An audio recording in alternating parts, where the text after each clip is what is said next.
Columbus Board of Education Vice President Dr. Tina Pierce says she is setting the record straight. She's addressing an audio recording made by Brandon Simmons and releasing a recording of her own. Now, Simmons is the board member at the center of a controversial leaked memo related to future school closings. The memo suggested dividing the teachers union from staff and moving meeting locations last minute. He claims the document was a collaboration. The board has adamantly denied this, saying Simmons is the sole author. Now we are hearing Pierce confront Simmons about the document. NBC4 Investigates Isabel Cleary breaks down the call and shows us what Pierce says about it now. Isabel?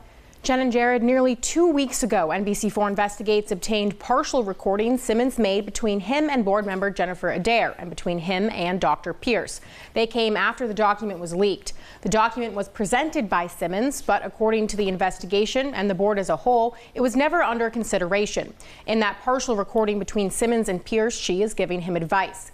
Now she says the full recording would show at the time she was relying on his word.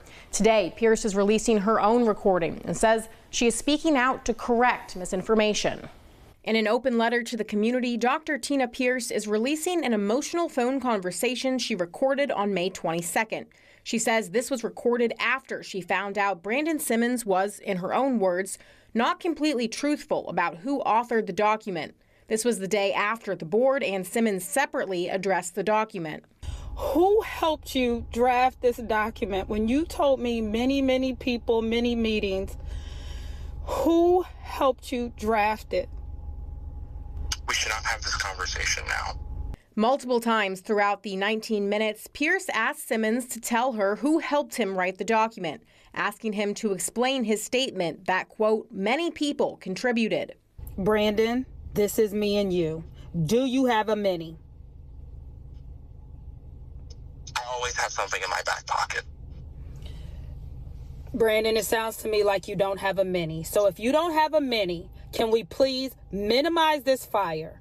An investigation by the district outlined who was in the meeting when Simmons presented the document to board president Christina Vera, board member Jennifer Adair, and top-level school administrators.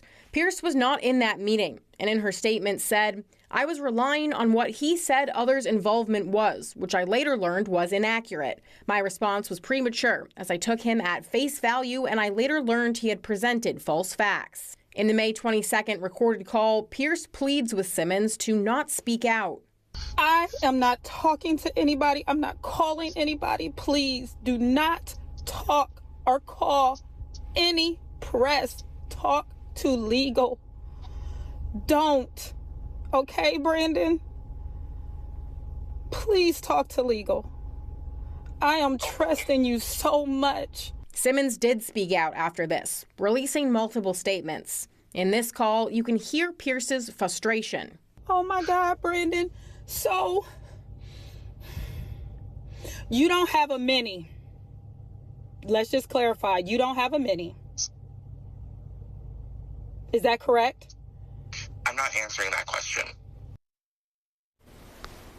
This recording should have been included in the public records request I made to the district about the controversial document. Pierce says she gave it to the district's external legal counsel and submitted it again today. I reached out to the district and to Simmons. Neither have given me a statement in response yet. Now we have the full recorded phone call as well as Pierce's open letter to the community on our website, NBC4i.com. Jared. And Isabel, thank you.